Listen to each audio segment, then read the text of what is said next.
Well, the very first step that we find with many, many startups, and they think it's the greatest idea that's ever occurred and somebody's going to buy it immediately. Go out and talk to customers that you think are your customers. Present your idea, your product, and see what they tell you. You have to not be as risk adverse as you might think. There are going to be failures among the people that you work with and the companies you support, but that's the nature of investment in early stage ideas. Paul Krutko, welcome to Visionary. Now, in these really difficult times for some people, we've got stagnating wages, we've got economies all over the place, we don't know what's coming down the pipe at us. Do you have to be crazy to think of starting a business?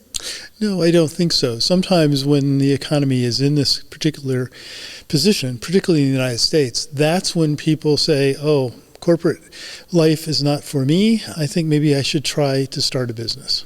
And so how can leaders foster a culture that encourages people to start things up? Well, I think what's really important, and in my experience, is that you create a platform that is a partnership between the private sector, the academic community, and local government. And you create that kind of working relationship so they can respond to changes in the economy as they happen. Right, right. I wonder what it takes to turn a region as a whole into a thriving economy. I think part of it is making sure you have a good understanding of your assets and building on those assets, and that your anchor institutions play a role in that. What I mean by that, in some communities, that might be a very significant health facility. It might be in others, in academic institutions, or it might be a corporation.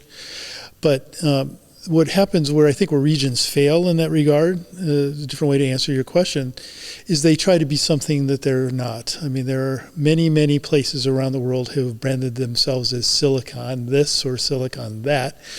And having worked in the Valley for 10 years, it was a unique set of circumstances there. So if you try to be that, you may miss your opportunities that are really based on what your own strengths are. Right, so you've got to find your USP. Exactly. Yeah. Exactly.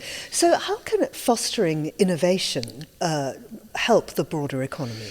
Well, my view, and in terms of the work that I'm doing now, we kind of use the phrase gardening.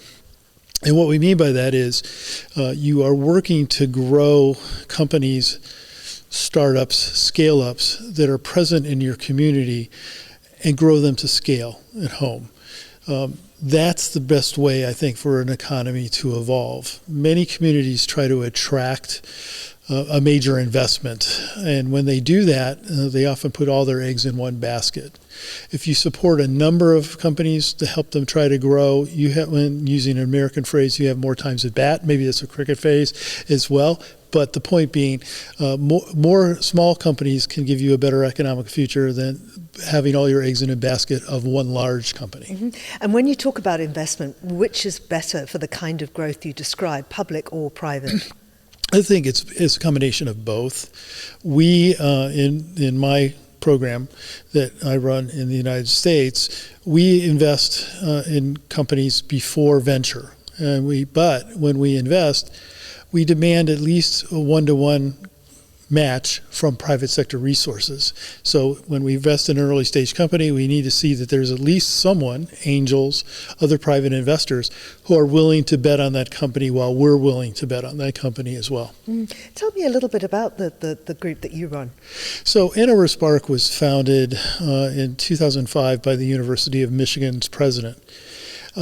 Many people here in the UK may not know that the University of Michigan is the largest research university in the United States, budget-wise, $2 billion a year, preeminent across a number of fields. But what was occurring was the president came in and said, why doesn't our regional economy look like California or Massachusetts? And so they intentionally created my organization called Ann Arbor Spark, which is, in European parlance, is a triple helix organization. And what that means is it's got the private sector, the public sector, and the academic sector all around a board. We're a nonprofit. We've been, as I said, in existence for 21 years. We do extensive work scaling up startups that come out of the University of Michigan. To put a fine point on that, last year that university had 673 invention disclosures. That means that there are ideas coming out that are patentable for products in life science, in medical devices, in IT, etc. So the notion was the university is producing these ideas. They're actually licensing these technologies. How do we make sure that the jobs and investment that result from those growing companies happen in and around the community where the university was? So that was the intent, and we've been doing that now for 21 years. And what's the answer? How do you do that? Well, one thing that we believe very strongly in is that it's the programs that you're delivering rather than the facility that you create.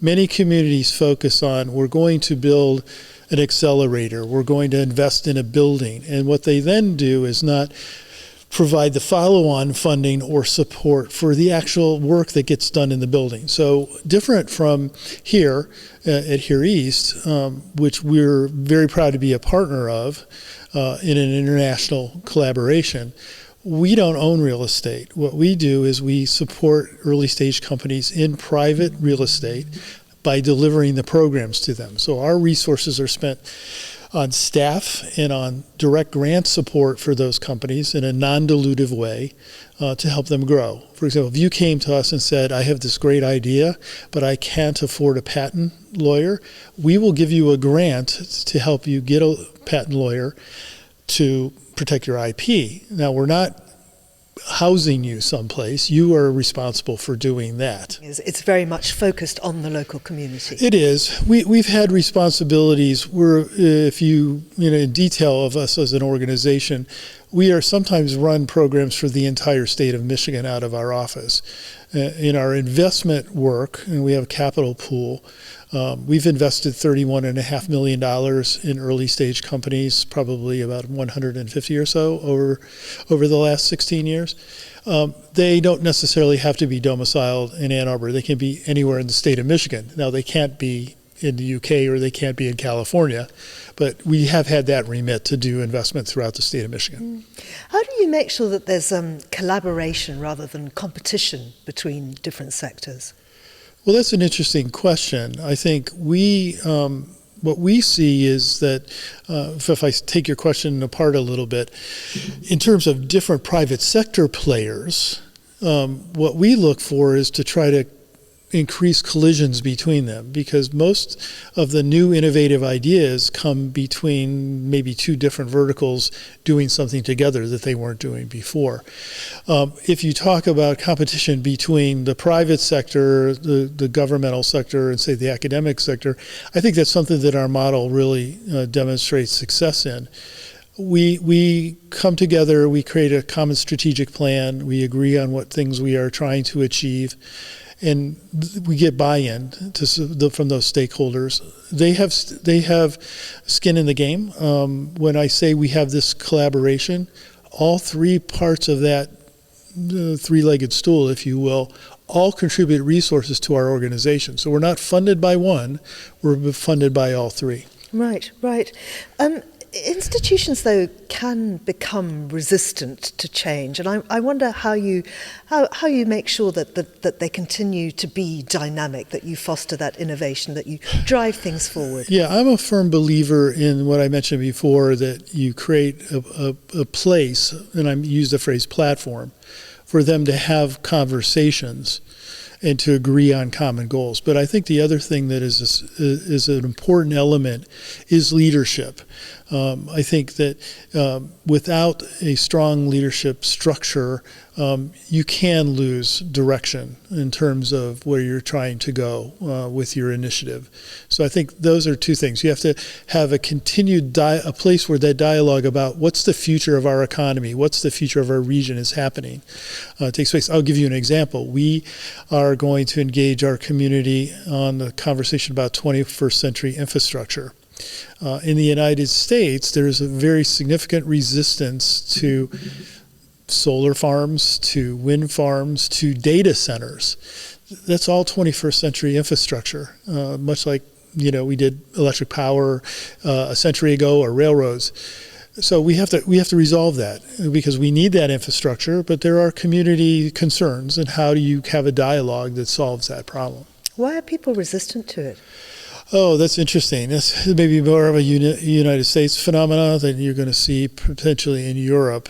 The resistance comes, I think you said it earlier in your question, certain parts of America are resistant to change. There is a significant urban-rural divide. And the things that are needed in an urban city for sustainability, let's say more electricity for electrical vehicles and other things, you can't build a solar farm in the city. It needs to happen on the periphery. And that's where there's a tension between people who want a rural life versus this infrastructure that is happening, being sort of dropped on them from an external force.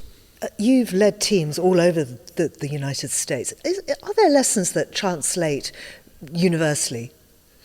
Well, I think going back to something I said earlier, the one lesson I think is very important is if you're going to pursue an innovation agenda for your economy, if you're going to look to build on your assets, grow new companies, you have to be focused on the programming. And it's what I mentioned earlier. Many places fail because they focus on building. I'm not a phrase maker, but I kind of call it an edifice complex. We've built an innovation building, so therefore innovation should happen. That's not how it works. You have to have intentional engagement. One thing that I often say is that there are very few in the early technology world. There are very few Steve Jobs or Bill Gates. What I mean by that is I understand the technology, I'm a part of the technology, but I'm a businessman too. Oftentimes in early tech companies, they are brilliant about their product or their idea, but they are not very skilled to run a business. And so one of the things we do in our organization is how do you marry business practices with this great technology so it can be successful. Many new ideas have failed or not come to market because they fail as a business, not as they fail as a technology. And how do you attract that kind of talent then? Well, I think the attraction of talent in America these days, particularly young talent, is about the quality of place. So many young people will tell you in America, I'm choosing where to live first before who to work for. So one of the things we're blessed with in our particular situation is we do have a high quality of life. We have a vibrant university environment. That place helps with both attracting talent and retaining talent that comes out of the university. It is a place they want to live. One of the things that is something that has occurred over the years in the United States, though, is young people tend to think, I do need to go to Silicon Valley if I'm going to be successful in tech. And what the reality is those jobs exist in many places across the United States. Our job is to communicate to that and to give them the reason to want to come to our community versus migrating across the country. I wonder how the concept of economic development stands up in the context of global connectivity and remote working. Well, I think as a profession, and I've been involved in it for many decades, I have seen that evolution. One of the things that is very interesting that you experience these days is when I started many decades ago, you would be giving information to companies about your reasons to locate or to build in your community because they didn't have access to their own sources of information. Now with the significant data pools and the internet, many times companies are evaluating your community and you don't even know it. And so you need to be very cognizant about how you're communicating about your place and making sure that you have the appropriate data that people will access, because I have had this experience myself. Oh, we've already evaluated your community. We have these specific questions. So where in the past an economic development leader might have been a gatekeeper, if you will, in terms of getting things done in the community, now you are much more of a facilitator, much more of a communicator that is closing transactions as opposed to initiating them. So when somebody comes to you and they want investment or help from your organisation, what's the criteria? What are you looking for? Well, the very first step that we find with many, many startups, and we have right now 450 in our portfolio, is they have always come to you with an idea and they think it's the greatest idea that's ever occurred and somebody's going to buy it immediately. We take them through what we call a customer discovery process. So we go out and talk to customers that you think are your customers, present your idea, your product, and see what they tell you. Oftentimes, in a phrase that's always in the startup lingo, wherever you go around the world, is the notion of pivoting. What that means is, well, your idea, your customer told you, yeah, I like your idea, but if you did it this way, I could really buy it. So that's one of the first steps. Make sure that your idea really can be commercialized and there really is a customer for you. Then when we get to that point, what we're really looking for is that they're not just coming to us for funding. They have been able to encourage others, principally private sector players, to be a part of it. And we always try to do a 1-to-1 ratio in terms of our making a decision to go forward. We also are in a situation where we take much more risk. We're doing this pre-venture. So there is a good potential that not all of the companies we support are going to be successful. Now, that's a question you asked me earlier when you talk about advice to others. You have to not be as risk adverse as you might think. Mm-hmm. There are going to be failures among the people that you work with and the companies you support. But that's the nature of investment in early stage ideas. And so what are the coming things? What are you excited about? What's on the horizon? Well, what is the interesting things about our particular community is that the University of Michigan is number one in 12 colleges. So we never really know what the new exciting idea is going to be that comes forward. Obviously, in terms of the common knowledge in the world today, AI is a big topic. But what we're interested in is AI applied to specific things, like personalized medicine, as an example. The notion that, and I was just talking to the university's vice president of research about this, the use of significant data to, he was explaining to me how in the past a researcher didn't really know if somebody else in the world was working on the same thing until all these papers got published. But now with AI, advancements in science and new companies can happen much faster because people are able to communicate through the use of artificial intelligence. And if you could give one piece of advice to a leader who was trying to emulate either Spark or what happens here at Here East, what would you say? Well, I think that there's two things. One is the intentionality of the effort, that you're clear at the beginning what you're trying to accomplish. And the second piece, I would say, is consistency and staying the course in terms of whatever you're proposing to do. Many times what happens with these kinds of initiatives is there are people that are very excited about it at the beginning, maybe corporate partners or leaders in the community. And we all know from a political situation in a Western democracy that elections cause change. And where these kinds of initiatives can get off track is if they don't stay consistent. If some new players come in who want to go in a different direction, it takes you away from what you were trying to accomplish. So it's really important, I think, to build consensus about what you're trying to accomplish and stay the course with it. I was sharing in an earlier conversation today, we just had in my community our third unicorn. It's a company called Hispanics. It sounds Star Trek-y. I'll explain it to you. It's non-invasive surgery. They have figured out how to use sound waves to dissolve cancerous tumors. So, and the clinical trials, this is a company in Ann Arbor, clinical trials were done in the UK.